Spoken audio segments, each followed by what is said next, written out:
Introduction. My story. On the final day of my sophomore year of high school, I was hit in the face with a baseball bat as my classmate took a full swing. The bat slipped out of his hands and came flying toward me before striking me directly between the eyes. I have no memory of the moment of impact. The bat smashed into my face with such force that it crushed my nose into a distorted U-shape. The collision sent the soft tissue of my brain slamming into the inside of my skull. Immediately, a wave of swelling surged throughout my head. In a fraction of a second, I had a broken nose, multiple skull fractures, and two shattered eye sockets. When I opened my eyes, I saw people staring at me and running over to help. I looked down and noticed spots of red on my clothes. One of my classmates took the shirt off his back and handed it to me. I used it to plug the stream of blood rushing from my broken nose. Shocked and confused, I was unaware of how seriously I had been injured. My teacher looped his arm around my shoulder and we began the long walk to the nurse's office. Across the field, down the hill, and back into school. Random hands touched my sides, holding me upright. We took our time and walked slowly. Nobody realized that every minute mattered.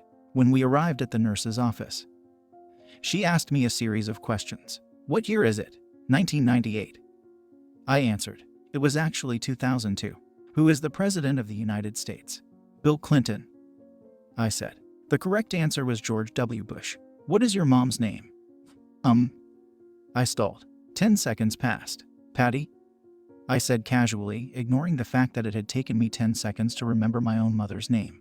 That is the last question I remember. My body was unable to handle the rapid swelling in my brain and I lost consciousness before the ambulance arrived. Minutes later, I was carried out of school and taken to the local hospital. Shortly after arriving, my body began shutting down. I struggled with basic functions like swallowing and breathing. I had my first seizure of the day. Then I stopped breathing entirely, as the doctors hurried to supply me with oxygen.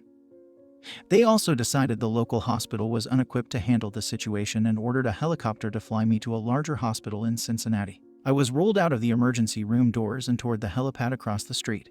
The stretcher rattled on a bumpy sidewalk as one nurse pushed me along while another pumped each breath into me by hand. My mother, who had arrived at the hospital a few moments before, climbed into the helicopter beside me. I remained unconscious and unable to breathe on my own as she held my hand during the flight, while my mother rode with me in the helicopter. My father went home to check on my brother and sister and break the news to them. He choked back tears as he explained to my sister that he would miss her 8th grade graduation ceremony that night. After passing my siblings off to family and friends, he drove to Cincinnati to meet my mother. When my mom and I landed on the roof of the hospital, a team of nearly 20 doctors and nurses sprinted onto the helipad and wheeled me into the trauma unit. By this time, the swelling in my brain had become so severe that I was having repeated post-traumatic seizures. My broken bones needed to be fixed, but I was in no condition to undergo surgery. After yet another seizure, my third of the day, I was put into a medically induced coma and placed on a ventilator. My parents were no strangers to this hospital. 10 years earlier, they had entered the same building on the ground floor after my sister was diagnosed with leukemia at age 3. I was 5 at the time. My brother was just 6 months old. After 2.5 years of chemotherapy treatments, spinal taps, and bone marrow biopsies, my little sister finally walked out of the hospital happy, healthy, and cancer-free. And now, after 10 years of normal life, my parents found themselves back in the same place with a different child. While I slipped into a coma, the hospital sent a priest and a social worker to comfort my parents. It was the same priest who had met with them a decade earlier on the evening they found out my sister had cancer. As day faded into night, a series of machines kept me alive. My parents slept restlessly on a hospital mattress. One moment they would collapse from fatigue, the next they would be wide awake with worry. My mother would tell me later, "It was one of the worst nights I've ever had." My recovery, mercifully. By the next morning, my breathing had rebounded to the point where the doctors felt comfortable releasing me from the coma. When I finally regained consciousness, I discovered that I had lost my ability to smell. As a test, a nurse asked me to blow my nose and sniff an apple juice box. My sense of smell returned, but to everyone's surprise, the act of blowing my nose forced air through the fractures in my eye socket and pushed my left eye outward. My eyeball bulged out of the socket, held precariously in place by my eyelid and the optic nerve attaching my eye to my brain. The ophthalmologist said my eye would gradually slide back into place as the air seeped out, but it was hard to tell how long this would take. I was scheduled for surgery 1 week later, which would allow me some additional time to heal. I looked like I had been on the wrong end of a boxing match. But I was cleared to leave the hospital. I returned home with a broken nose, half a dozen facial fractures, and a bulging left eye. The following months were hard. It felt like everything in my life was on pause. I had double vision for weeks. I literally couldn't see straight. It took more than a month. But my eyeball did eventually return to its normal location. Between the seizures and my vision problems, it was 8 months before I could drive a car again. At physical therapy, I practiced basic motor patterns like walking in a straight line. I was determined not to let my injury get me down. But there were more than a few moments when I felt depressed and overwhelmed. I became painfully aware of how far I had to go when I returned to the baseball field 1 year later. Baseball had always been a major part of my life. My dad had played minor league baseball for the St. Louis Cardinals. And I had a dream of playing professionally, too, after months of rehabilitation. What I wanted more than anything was to get back on the field. But my return to baseball was not smooth.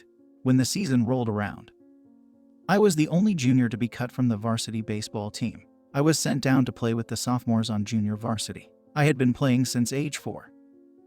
And for someone who had spent so much time and effort on the sport, getting cut was humiliating. I vividly remember the day it happened.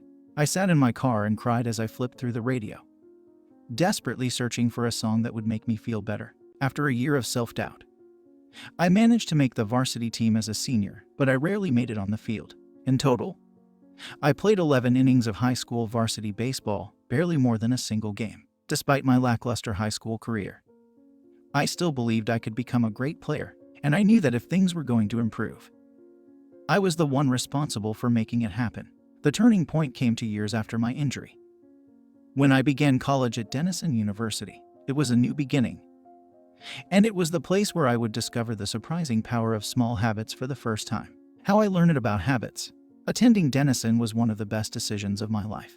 I earned a spot on the baseball team, and although I was at the bottom of the roster as a freshman, I was thrilled, despite the chaos of my high school years. I had managed to become a college athlete.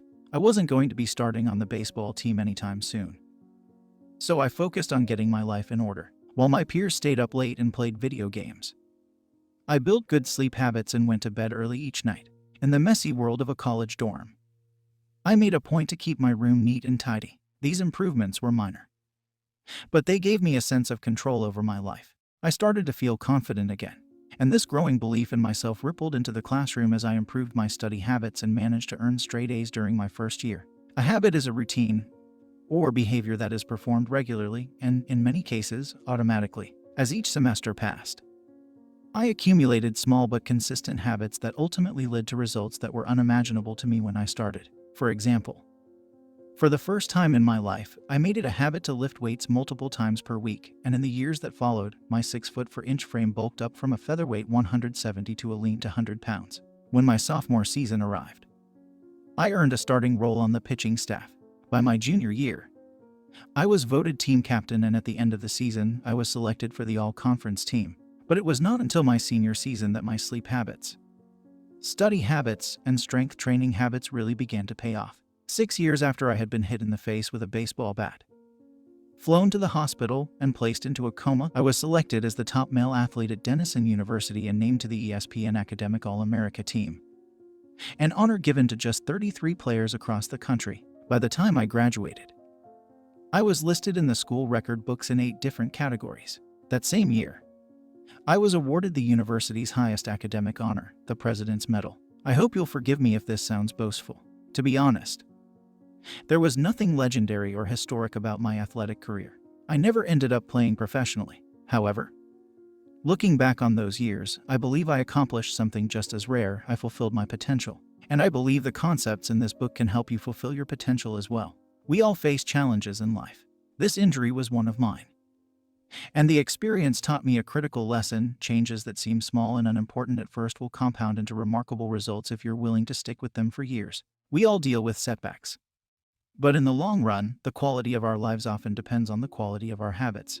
With the same habits, you'll end up with the same results. But with better habits, anything is possible. Maybe there are people who can achieve incredible success overnight. I don't know any of them, and I'm certainly not one of them.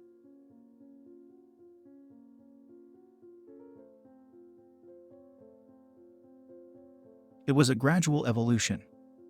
A long series of small wins and tiny breakthroughs. The only way I made progress. The only choice I had was to start small.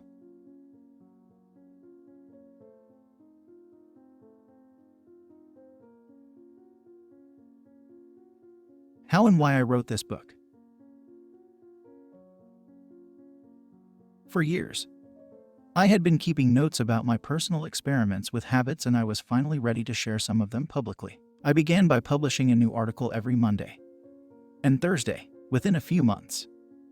This simple writing habit led to my first 1,000 email subscribers, and by the end of 2013 that number had grown to more than 30,000 people. In 2014, my email list expanded to over 100,000 subscribers, which made it one of the fastest growing newsletters on the internet.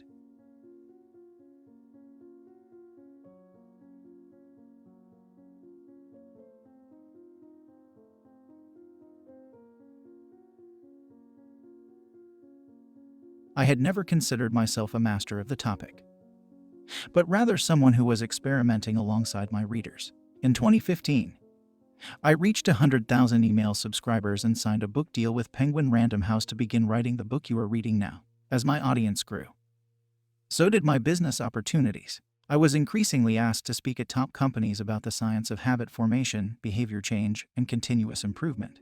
I found myself delivering keynote speeches at conferences in the United States and Europe.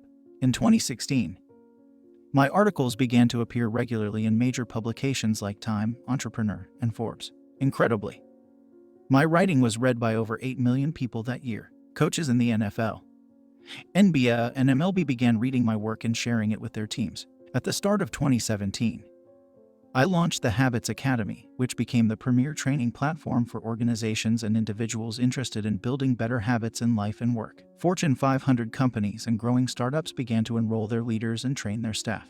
In total, over 10,000 leaders, managers, coaches, and teachers have graduated from the Habits Academy, and my work with them has taught me an incredible amount about what it takes to make habits work in the real world.